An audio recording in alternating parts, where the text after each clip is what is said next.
అందరికీ నమస్కారం. శ్రీమద్ భగవద్గీత ఆధ్యాత్మిక రహస్యాలు అనే శీర్షిక ద్వారా శ్రీ త్రినాథ్ గారు ధారావాహిక ప్రసంగం చేస్తున్నారు. వారి ధారావాహిక ప్రసంగంలో ఈరోజు 251వ ప్రసంగం చేస్తున్నారు. శ్రీ త్రినాథ్ గారికి స్వాగతం. శ్రీమద్ భగవద్గీత ఆధ్యాత్మిక రహస్యాలు ఈ కార్యక్రమాన్ని తిలకిస్తున్నటువంటి సోదర సోదరులందరికీ కూడా హార్దిక స్వాగతం. ముస్లిమాందరి ఆధ్యాత్మిక రహస్యాలు దీనివల్ల ప్రతి ఒక్కరూ కూడా వారు ఏదైతే ఆధ్యాత్మిక జగత్తులో ఒక గమ్యస్థానాన్ని నిర్ధారించుకుంటారో ప్రతి కోణంలో కూడా మనం అనుకుంటాం చక్కటి జీవితం పొందాలి అనుకుంటాం. అదేవిధంగా ఈ జన్మ చాలించిన తర్వాత స్వర్గప్రాప్తి జరగాలి అనుకుంటాం. అర్థమైందండి, ఎవరు కూడా నరకానికి పోవాలనుకోరండి, మంచి జీవితం పొందాలి అనుకుంటాం. అదేవిధంగా మన సంకల్పాలు ఎట్లా ఉంటుందండి, సంపూర్ణ ఆరోగ్యాన్ని మనం కోరుకుంటాం. ప్రతి ఒక్కరు కూడా చాలా ఆరోగ్యం మహాభాగ్యం అన్నారు చూసారా. ఈ విధంగా ప్రతి దాంట్లో కూడా మనది ఒక సకారాత్మక ఆలోచన ఉంటుంది. ఎక్కడైనా ఏదైనా పని చేసాం అనుకోని ఇందులో సఫలత పొందాలి, భగవంతుడి ఆశీర్వాదాలు ఉండాలంటారు. అదేవిధంగా ఏ గురువు గారు ఉపన్యాసం విన్నా, ప్రవచనాలు విన్నా కూడా వారి యొక్క ఆశీర్వాదాన్ని పొందుతారు. ఈ ఆశీర్వాదాల బలము ద్వారా మనం అనుకున్నది సాధించగలుగుతాము అన్న భావనతో మనం ముందుకు వెళుతూ ఉంటాం. ఈ ఆధ్యాత్మిక రహస్యాలు తెలుసుకోవటం వలన మనం ఎటువంటి ప్రత్యేకమైన ప్రయత్నాలు చేయడం అవసరం లేదండి. అర్థమైందండి, సహజంగానే మీకు వచ్చేస్తాయి ఇవన్నీ కూడా. ఎందుకంటే మన మాధ్యమం ఏదైతే ఉందో, భగవంతుడిని పొందేటువంటి మాధ్యమము, దాన్ని మీరు మన్మనాభవ అని చెప్పాడు భగవద్గీతలో. మనసు ద్వారా నీవు నన్ను ఆ విధంగా గుర్తించాలి అన్నాడు. అదే మాధ్యమం అంటున్నాడు. సో ఆ మాధ్యమాన్ని మనం గుర్తించాలి అంటే మనసు గురించి మనకి సంపూర్ణమైన జ్ఞానం ఉండాలి. అర్థమైందండి. వర్తమానంలో 100% భౌతికములో పడిపోయాం మనం. భౌతికంలో పడిపోయిన తర్వాత ఏమవుతుందండి, మనకు మాధ్యమం కట్ అయిపోయింది. అందుకనే చూసారా, మనము ఆ పరమాత్మ, భగవంతుడు, ఈశ్వరుడు ఇటువంటి పేర్లతో నమ్మకం ఉన్నా కూడా భగవంతుడు ఒక పరమశక్తి ఈ యొక్క సృష్టిని నడిపిస్తుంది అన్నటువంటి ఒక ఆలోచన ఉన్నప్పటికీ కూడా ఏమవుతుందంటే స్పష్టత లేదు. అర్థమైందండి. ఈ స్పష్టత మనకి ఆధ్యాత్మిక రహస్యాల ద్వారా చాలా స్పష్టంగా అర్థమైందండి. చాలా ఎంత అంటే ఆనందదాయకంగా, ఎంతో క్లియర్గా, ఎటువంటి సంశయాలు లేకుండా, సంశయరహితంగా మనకున్నటువంటి అపోహలు, సందేహాలు అన్నీ పోతాయండి.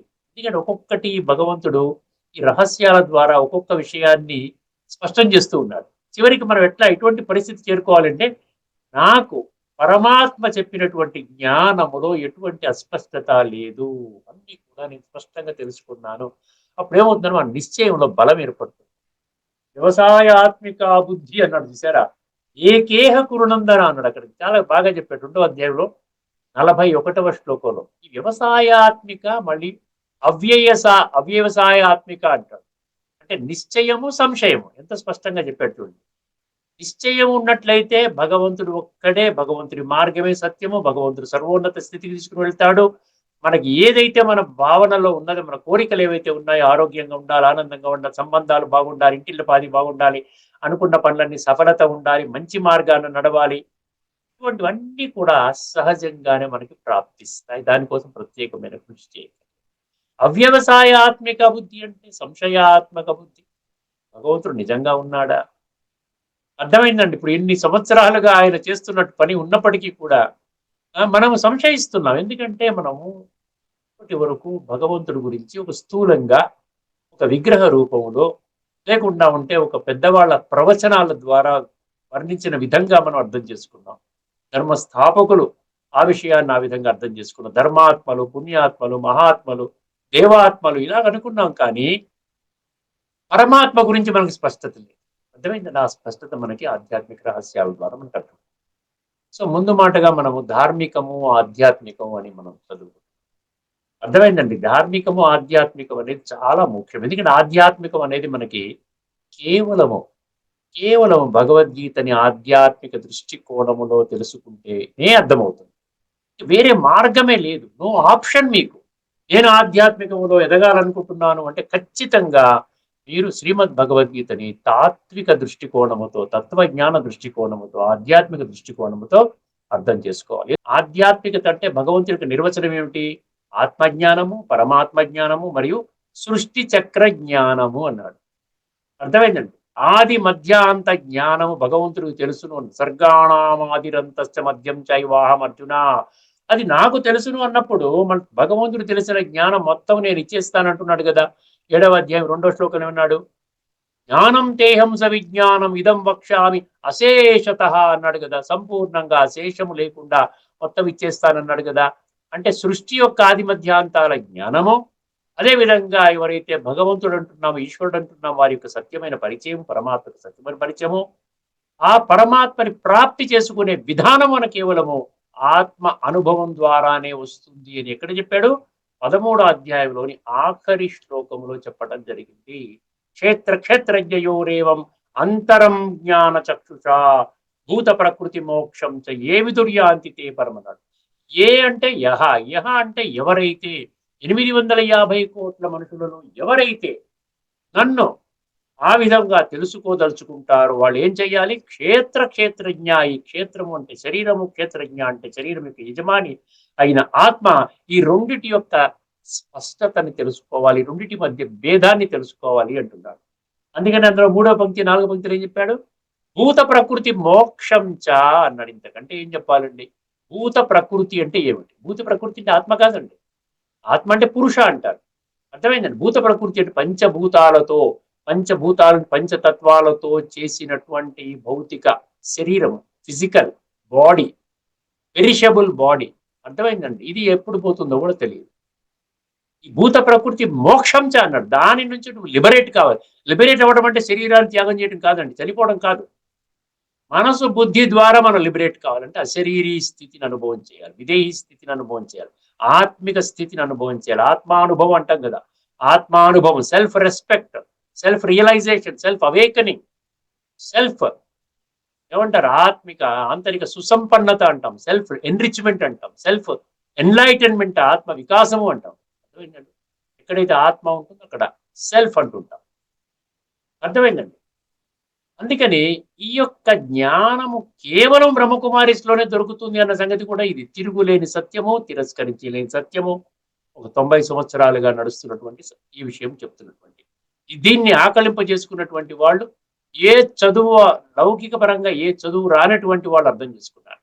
అర్థమైందండి. దీనికి విరుద్ధంగా చాలా హయ్యెస్ట్ లెవెల్ చదువుకున్నటువంటి వాళ్ళు అర్థం చేసుకోలేదు.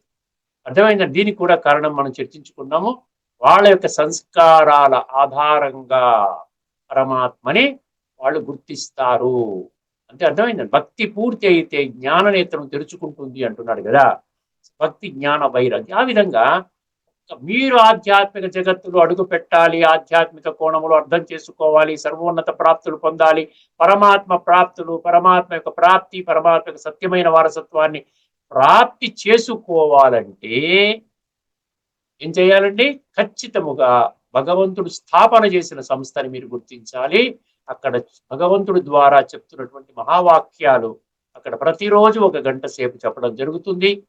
ఆ వాక్యాల ద్వారా మీరు భగవద్గీతలోని 574 శ్లోకాల సారాన్ని అతి త్వరలోనే గ్రహిస్తారు. తర్వాత అది వినిన తర్వాత 1 నెల, 2 నెలలు, 2-3 నెలలు వినిన తర్వాత మీరు మళ్ళీ భగవద్గీత చదువుకున్నారు అనుకోండి, చాలా అద్భుతంగా అర్థమవుతుంది. నాకు అర్థమైంది. నేను 6 సంవత్సరాల తర్వాత భగవద్గీత పుస్తకాన్ని తీసుకున్నాను. జ్ఞాన మురళి అంటారు, జ్ఞాన వాణి అంటారు. అర్థమైందండి.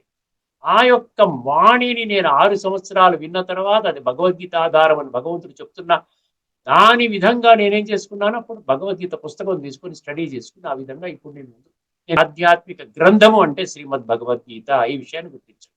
ఇది ఇర్రెఫ్యూటబుల్ ట్రూత్ అంటారు. అంటే తిరుగులేని, తిరస్కరించలేని సత్యము, ఎవరు ఛాలెంజ్ చేయలేరు. ధార్మికంగా మనం అనేక సంస్థలు ఉన్నాయి. మీరు ఎన్ని సంస్థలన్నీ తీసుకోండి, 100ల కొద్ది సంస్థలు ఉన్నాయి ప్రపంచం మొత్తం మీద చూస్తే. వివిధ ధర్మాలకు చెందిన సంస్థలు ఉన్నాయి. అవన్నీ కూడా ఆధ్యాత్మిక కింద రాదు. ఎందుకంటే ఆత్మజ్ఞానం, పరమాత్మ జ్ఞానం, సృష్టి చక్ర జ్ఞానం వాళ్ళు చెప్పరు. ఇది ఒకటే మీకు రుజువు అనమాట. సంకేతం ఏంటి?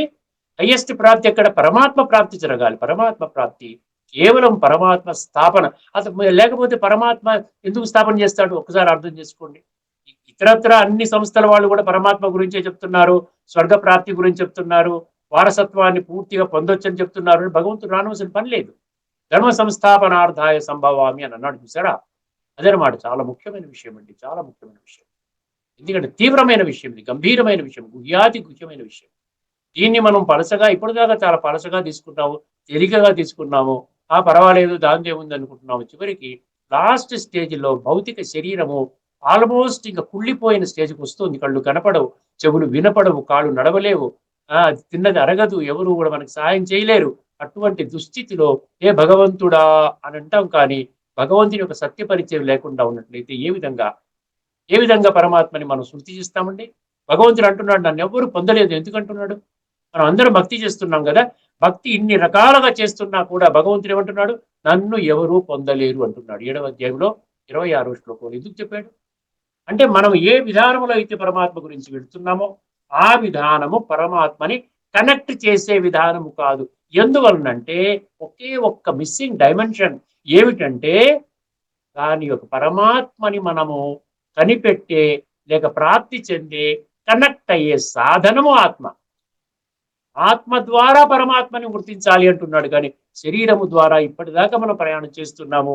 దాని ద్వారా భలే మీరు ధర్మాత్మల మహావాక్యాలు వింటారు, దేవాత్మల పూజ చేస్తారు, విగ్రహారాధన చేస్తారు, పూజలు పునస్కారం యజ్ఞాలు యాగాలు భలే చేయండి. కానీ సత్య త్రేతాయుగాల్లో వచ్చేటువంటి ఆ కొద్ది మంది మాత్రమే వస్తారు అని చెప్పినప్పుడు ఆ సంఖ్యలోకి మీరు రాలేరు. అర్థమైంది? ద్వాపర యుగంలో శ్రేష్ఠ జన్మలు ఉంటాయి, మన అందులో కూడా జన్మ తీసుకోవచ్చు. కానీ ద్వాపర కలియుగాన్ని బ్రహ్మ పగలు బ్రహ్మ రాత్రి అన్నాడు, స్వర్గ సత్య త్రేతాయుగాన్ని బ్రహ్మ పగలు అన్నాడు. ఎంతైనా చెప్పుకోవచ్చండి. అర్థమైందా? ధార్మికత ఆధ్యాత్మిక ఎంతైనా చెప్పుకోవచ్చు. ధార్మికంగా మన ధార్మిక సంస్థలు అనేకము, కానీ ఆధ్యాత్మిక సంస్థ ఒక్కటే. ఇది ఇప్పుడు మనం ఈ ఎపిసోడ్లో మనం గుర్తించవలసిన విషయము. మనం ఈ విషయాన్ని ఇక్కడితో ఫుల్ స్టాప్ పెడదాము. తదుపరి ఎపిసోడ్లో మరికొన్ని విషయాలు మనం ధార్మికత ఆధ్యాత్మికత గురించి చర్చించుకుందాం. ముఖ్యమైన విషయము అర్జునుడి యొక్క కన్ఫ్యూజ్డ్ స్టేట్. అర్థమైందండి? అర్జునుడు 2 శ్లోకాల ద్వారా పరమాత్మని ఏమంటున్నాడు? బ్రతిమలాడుతున్నాడు. భగవంతుడా, నీవు చెప్పిన జ్ఞానాన్ని సంపూర్ణంగా నేను వింటున్నాను. సో నీవు ఆ విధంగా నన్ను 2 కోణాలలో తీసుకొని వెళ్తున్నావు. ఒక దగ్గర సాంఖ్య యోగం అంటున్నావు, ఇంకో దగ్గర కర్మయోగం అంటున్నావు. సాంఖ్య అంటే జ్ఞానము కదా, జ్ఞానం ప్రకారంగా నేనేం చెయ్యాలి? ఆత్మానుభవం చేసుకుంటూ పరమాత్మ యొక్క స్మృతి చేసుకుంటూ నిరంతరం ఆ విధంగా గడిపితే సంస్కార పరివర్తన జరుగుతుంది కదా. అలాంటప్పుడు మళ్ళీ నన్ను యుద్ధము చేయమని ఎందుకు అంటున్నావు? దానికి దీనికి విరుద్ధం కదా. అక్కడ నేను పరమాత్మ మీద కాన్సన్ట్రేట్ చేస్తాను, నన్ను ఫిజికల్ గా భౌతికంగా నీవు యుద్ధము చేసి వీళ్ళందరినీ చంపు అంటున్నావు. సో దానికి దీనికి కన్ఫ్యూజన్ గా ఉంది. అసలు కర్మయోగం అంటే ఏమిటి, సాంఖ్య యోగం అంటే ఏమిటి? ఈ స్పష్టత నాకు కావాలి తండ్రి, ప్రభు, భగవంతుడా అని అంటున్నాడు. దానికి సమాధానమే ఇప్పుడు మనం తెలుసుకోబోతున్నాం. ఇదివరకు కొన్ని శ్లోకాల్లో మనం చర్చించుకున్నాము.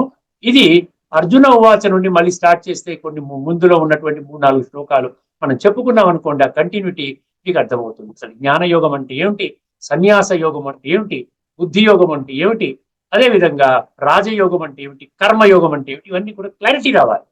ఎన్ని విషయాల్లో మనకు క్లారిటీ వచ్చిందనుకోండి, మనకు యోగం బాగా అవుతుంది. సంశయం ఉందనుకోండి, బ్రహ్మకుమారిస్ ఈ ఒక్క కోణం టచ్ చేయలేదండి, వాళ్ళు ఎందుకు అక్కడ కన్ఫ్యూజన్ లో ఉన్నట్టున్నారేమో, అందుకనే వాళ్ళు టచ్ చేయట్లేదు, అందుకని చూసారు వాళ్ళు తెలివిగా వాళ్ళకి ఏదో అనుకూలంగా ఉన్నాయి టచ్ చేస్తున్నారు. ఏమీ అక్కర్లేదండి, ప్రతి కోణాన్ని టచ్ చేస్తున్నారు. ఎందుకంటే భగవంతుడు టచ్ చేస్తున్నాడు. బ్రహ్మకుమారులు అంటే భగవంతుడు, గుర్తుపెట్టుకోండి. బ్రహ్మకుమారులు అంటే సోదరులు సోదరిమణులు, పిల్లలు, భగవంతుడి సంతానం, భగవంతుని గుర్తించిన వాళ్ళు కాబట్టి అందరూ బ్రహ్మ సంతానమే. మన శాస్త్రాలు ఏం చెప్తున్నారు? అందరూ బ్రహ్మ సంతానమే. క్రియేటర్ ఆఫ్ బ్రహ్మ ఎవరు తెలుసుకున్నారు కాబట్టి బ్రహ్మ కుమారులు మగవాళ్ళు, బ్రహ్మ కుమారులు ఆడవాళ్ళు. అర్థమైందండి? మీరందరూ బ్రహ్మ సంతానమే. ప్రపంచంలో 850 కోట్ల మంది బ్రహ్మ సంతానమే అని గుర్తించటం అనేది ముఖ్యము. కేవలం బ్రహ్మ క్రియేట్ చేశాడు అనుకుంటే కాదు, ఏ విధంగా క్రియేట్ చేశాడు, ఎవరి మాధ్యమంగా, ఎవరి ఆదేశం ప్రకారంగా బ్రహ్మ క్రియేట్ చేశాడు, ఇవన్నీ కూడా మనకి ఆ స్పష్టత వస్తుంది. ఏ కోణము కూడా భగవంతుడు మిస్ చేయటం లేదు. లేకపోతే 574 శ్లోకాలు అవసరం ఏంటండి? ఆలోచించండి ఒక్కసారి. సో ఇప్పుడు 3వ అధ్యాయంలోని 3వ శ్లోకాన్ని మనం చర్చించబోతున్నామండి. ఒకసారి శ్లోకాన్ని వినండి. అర్జునుడు అడిగిన ప్రశ్నకి సమాధానం, సూటిగా సమాధానం చెప్తున్నాడు. 3వ అధ్యాయంలోని 3వ శ్లోకం. లోకేస్మిన్ ద్వివిధా నిష్టా పురా ప్రోక్త మయా నఘా జ్ఞానయోగేన సాంఖ్యానాం కర్మయోగేన యోగినాం. ఇది శ్లోకం. ఎంత స్పష్టత ఉందండి, ఎంత స్పష్టత ఉందండి. కేవలం మనం ఏం చేస్తున్నామంటే పఠన పారాయణ శ్రవణ ప్రచార ప్రసారం కొరకే పరిమితం చేయటం వల్ల మనకి ఏమవుతుందంటే అందులో నా కొరకు ఇంత స్పష్టమైన జ్ఞానం ఉందా, ఇన్ని ప్రశ్నలకి నేనే అర్జునుడిని, నేను అడుగుతున్నాను, నేను అడిగిన ప్రశ్నకి స్పష్టమైన సమాధానం ఇస్తున్నాడు. అయినా నేను అదేదో చదివితేనే సరిపోతుంది అనుకుంటున్నాం, కానీ చదవటం వలన అది భౌతిక చర్య అవుతుంది, భౌతిక క్రియ అవుతుంది. చూడటం వల్ల అది భౌతిక క్రియ అవుతుంది, వినడం వల్ల అది భౌతిక క్రియ అవుతుంది, ప్రచారం వల్ల భౌతిక క్రియ అవుతుంది. కానీ ఆత్మ, ఆత్మ యొక్క అస్తిత్వాన్ని గుర్తించలేము. అర్థమైందండి? ఇప్పుడు చూడండి, లోకేస్మిన్ అన్నాడు. ఒక్కొక్క పదాన్ని మీకు వివరిస్తారు, ఒక్కొక్క పద విశ్లేషణ చేసుకుంటూ ప్రతి ఒక్క పదాన్ని మీకు ఏ డౌట్ ఉన్నా కూడా కామెంట్ సెక్షన్లో పెట్టండి, నాకు ఫోన్ చేయండి. అందుకని నా పేరు బదులు నా కాంటాక్ట్ నెంబర్ పెట్టుకున్నాను ఇక్కడ. ఎందుకు పెట్టుకున్నాను? హైలీ ట్రాన్స్పరెంట్ ప్రజెంటేషన్ ఇది. ఎక్కడ ఏ కోణంలో కూడా ఏ పాయింట్ మిస్ అయినా మీరు నన్ను నిలదీయండి, నన్ను ఛాలెంజ్ చేయండి. నేను భగవాను వాచ శ్లోకం ద్వారా దీనికి సమాధానం చెప్తున్నాను. లోకేస్మిన్.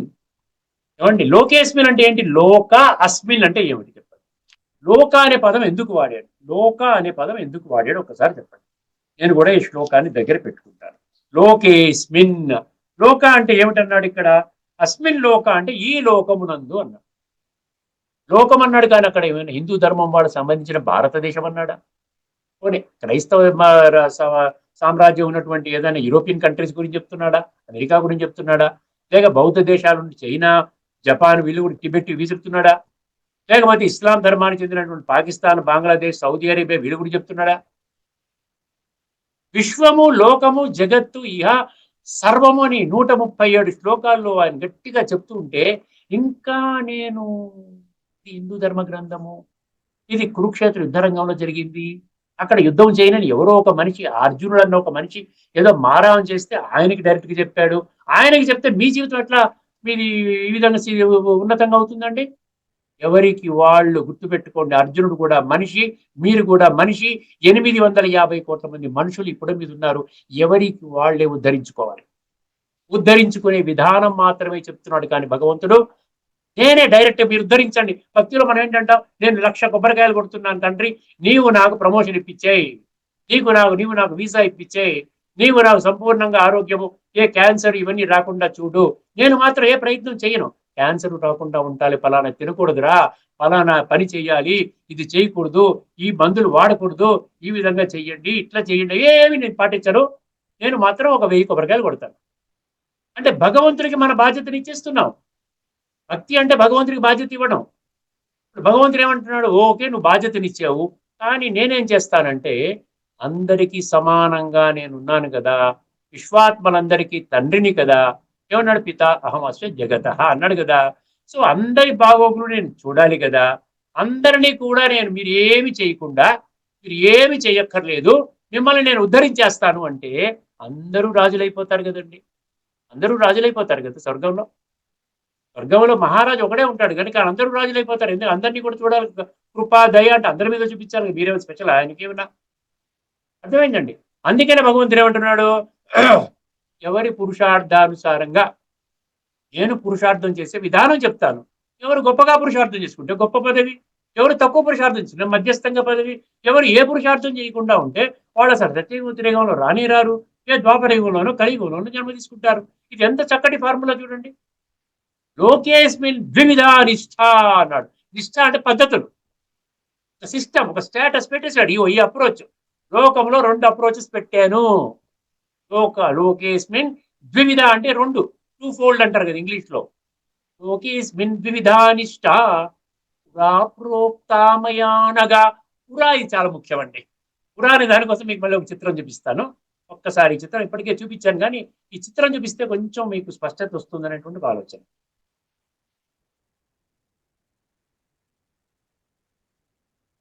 పురా అనేది 3 శ్లోకాల్లో ఉంది. అర్థమైందండి? పురా అనేది 3 శ్లోకాల్లో ఉంటుంది.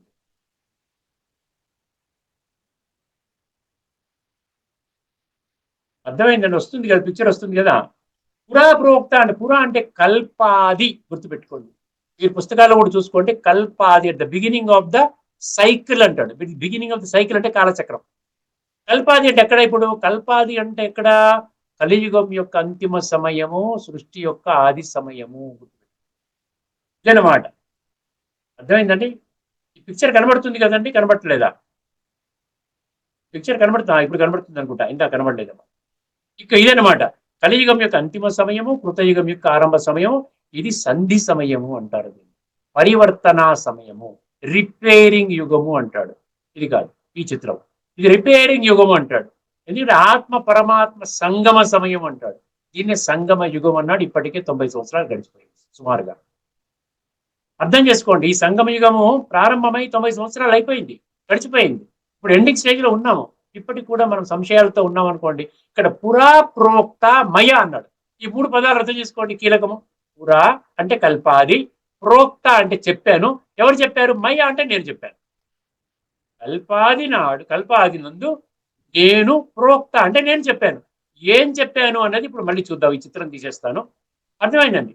పురా ప్రోక్త మయ అనగా అన్నాడు. అక్కడ అనగా అర్జునుడు ఏమన్నాడు? అనగా ఎందుకు అన్నాడు?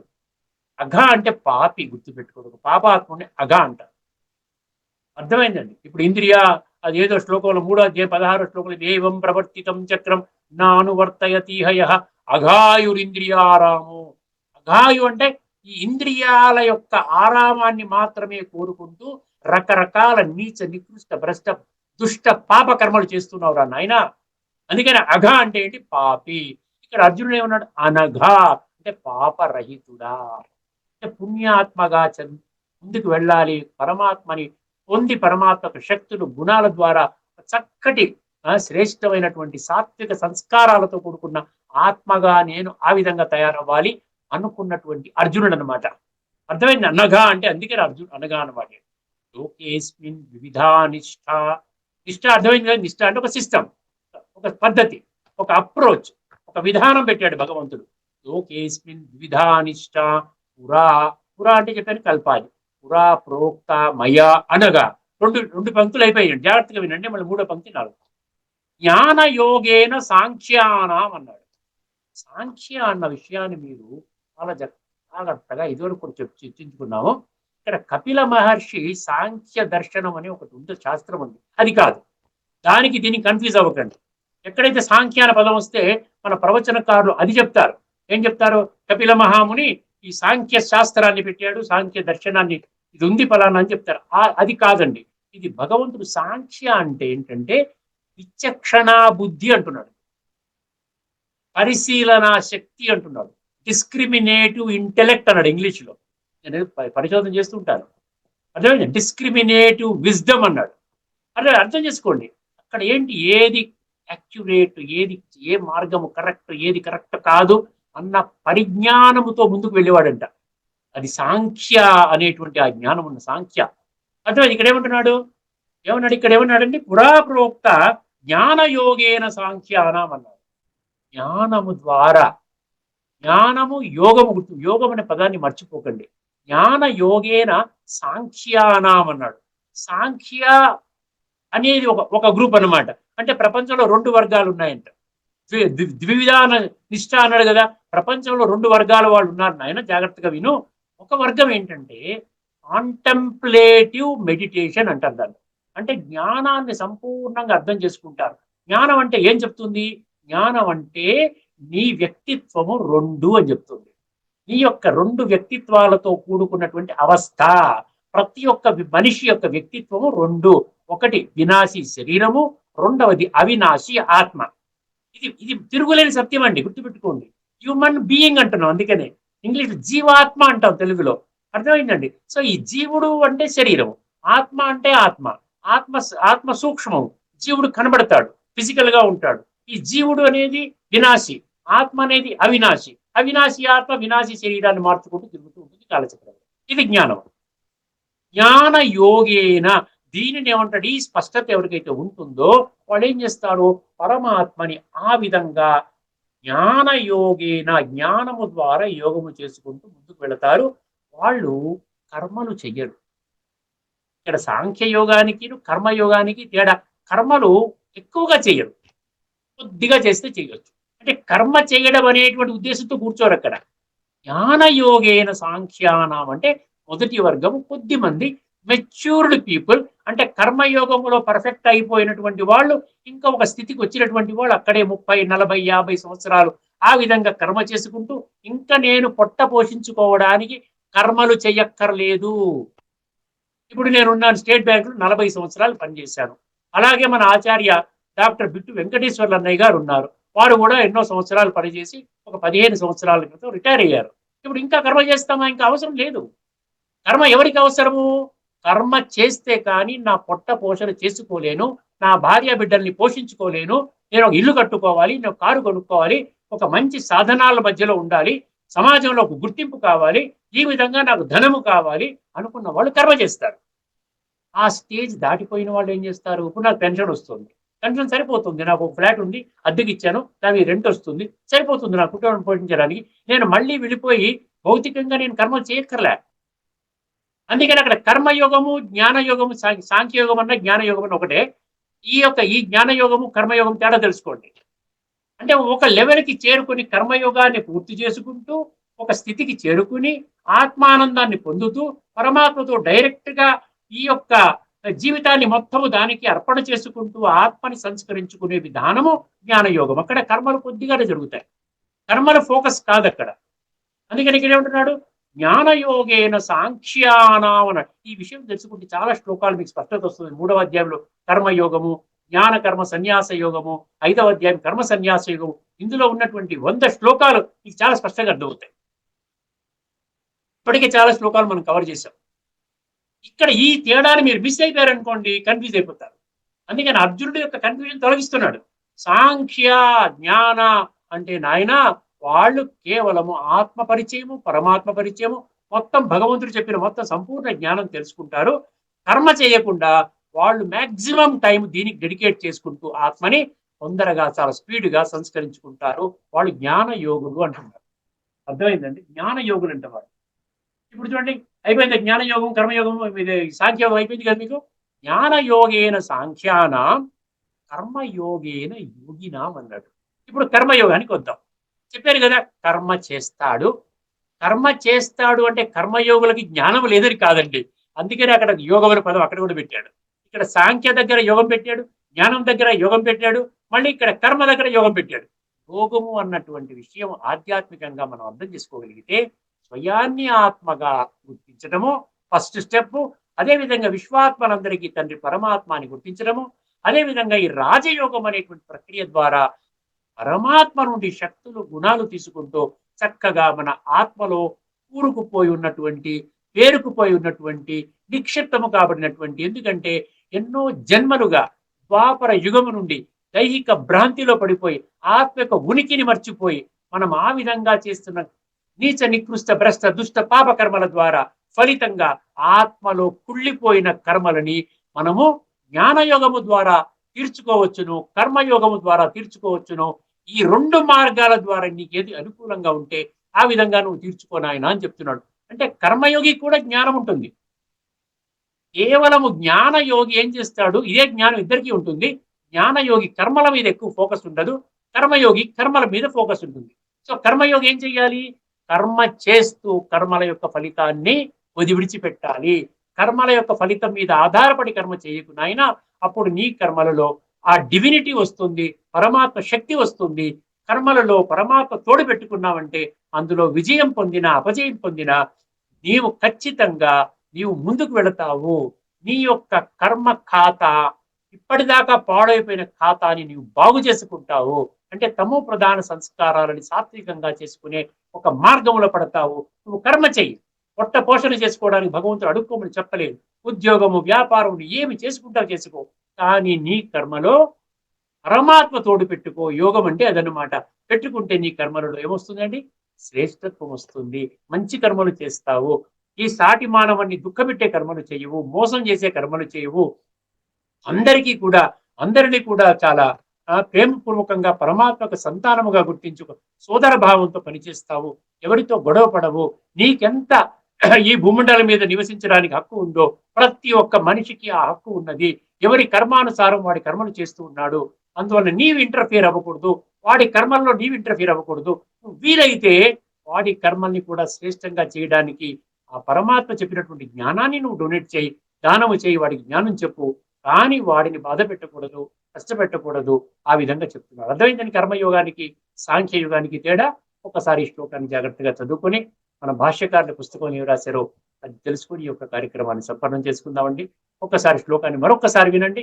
లోకేస్మిన్ వివిధానిష్ట పురా ప్రోక్త మయానఘ జ్ఞానయోగేన సాంఖ్యానాం కర్మయోగేన యోగినాం. ఇది 3వ అధ్యాయంలోని 3వ శ్లోకం అండి. 3:3 జాగ్రత్త వినండి. శ్రీ భగవానుడు పలికాను, ఓ అనఘా అర్జున, ఓ అనఘా అర్జున, ఈ లోకమున 2 నిష్టలు గలవని ఇంతకు ముందే చెప్పి ఉంటిని. ఇంతకుముందు కూడా ఒక దగ్గర చెప్పడం మనం చర్చించుకున్నాం. ఈ లోకమున 2 నిష్టలు గలవని ఇంతకు ముందే చెప్పి ఉంటిని. ఇంతకు ముందే చెప్పడం అంటే ఏంటంటే కల్పము యొక్క ఆదిలో చెప్పాను. కల్పాది అంటే ప్రతి కల్పంలో ఒక ఆది ఉంటుంది కదా, అంటే గత కల్పంలో కూడా ఇది చెప్పాను. ఇక్కడ పురా ప్రోక్త అన్నాడు చూస్తే దాని మీనింగ్ అనమాట ఇది. అంటే గత కల్పంలో కూడా నేను చెప్పాను, చెప్పి మిమ్మల్ని తయారు చేశాను. మళ్ళీ సత్యత్రేత ద్వాపర కలే కాల ఈ కాలచక్రంలో పడిపోయి మళ్ళీ మీరు దిగిపోయారు, పాడైపోయారు, దేహాభిమానంలోకి వచ్చేసారు, మళ్ళీ చెప్తున్నాను అంటున్నాడు. అదనమాట. ఓ అనగా అర్జున, ఈ లోకమున 2 నిష్టలు గలవని ఇంతకు ముందే చెప్పి ఉంటిని. వానిలో సాంఖ్య యోగులకు జ్ఞానయోగము ద్వారా, యోగులకు కర్మయోగము ద్వారా నిష్ట కలుగును అన్నారు. చాలా స్పష్టత మీకు వచ్చే ఉంటుంది. ఇంకా రాబోయేటువంటి కొన్ని శ్లోకాల్లో ఇదే విషయాన్ని చర్చిస్తూ ఉన్నాడు. మనం కూడా ఆ విషయాన్ని మనం తీసుకుందాము. ఇంకా స్పష్టత కూడా మీకు వస్తుంది. కాస్త బుద్ధి నేత్రాన్ని తెరుచుకోండి. సత్య మార్గంలో వెళ్ళాలి అనే ఒక దృఢ నిశ్చయంతో ఉండండి. జీవితాన్ని సమూలంగా ఉద్ధరించుకోండి. ఏంటండి, ఇక్కడితో మనం ఈ చర్చని సమాప్తం చేద్దామండి. తదుపరి ఎపిసోడ్ లో మరొక అద్భుతమైనటువంటి శ్లోకంలోని లోతైన తత్వాన్ని మీ దృష్టికి తీసుకొస్తానండి. వీలైనంత వరకు మీకు అర్థమయ్యేలాగా నేను ఎక్స్ప్లెయిన్ చేయడానికి ప్రయత్నం చేస్తాను. అందరికీ నమస్కారం. లోకా సమస్తా సుఖినో భవంతు.